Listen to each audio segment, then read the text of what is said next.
Years আমার নাম জান্নাতুল মাওয়া। আমি ষষ্ঠ শ্রেণীতে পড়ি।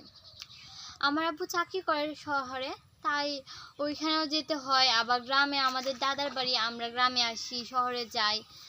এখন এটার মধ্যে চলাফেরা হচ্ছে গ্রাম শহরের মধ্যে।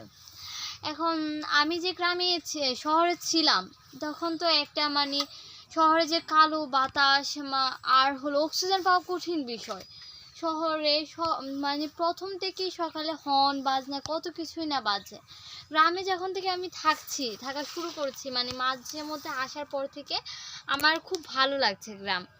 এখন আমি গ্রামকে এত বেশি ভালো লাগে, এত মুগ্ধকর বাতাস, শাক সবজি, টাটকা সবুজ ক্ষেত, মাঠ, এত সুন্দর জিনিস দেখে আমার খুব ভালো লেগে গেছে। এখন আমার আর ইচ্ছা করে না যে আমি শহরে যাব। আবার আমি গ্রামে আসলে যেন আবার প্রাণটা ফিরে পাই।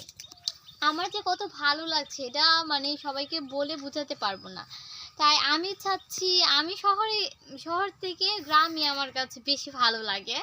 তাই বলতে চাচ্ছি, সবাইকে বোঝাতে চাচ্ছি যে গ্রামটা খুবই ভালো এবং মুগ্ধকর বাতাস, সবুজ সোনালি, এত সুন্দর লাগে যে গ্রামের এত সুন্দর যে গ্রাম আমি বলে কুলাতে পারতেছি না যে কিভাবে কি রাইখে কি বলবো।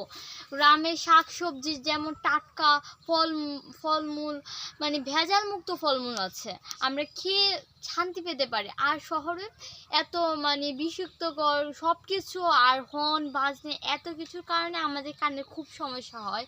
শহরটা প্রথমেই ঘুম থেকে উঠায় এত বাজনা, সবাই আসে তরকারিওয়ালা, এগুলো সব কিছু এত হর্ন বাজনা বাজার কারণে আমাদের কানে তো অনেকটা সমস্যা হয়।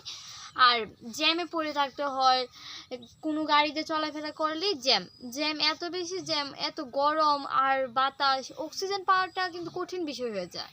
কারণ আমাদের গ্রামে গ্রামটা তো অনেক সুন্দর, বাতাস, সোনালি, শাক সবজি সব কিছু আছে। তাই চাই গ্রামে থাকার জন্য, গ্রামটাই বেশি উত্তম বলে মনে হয়।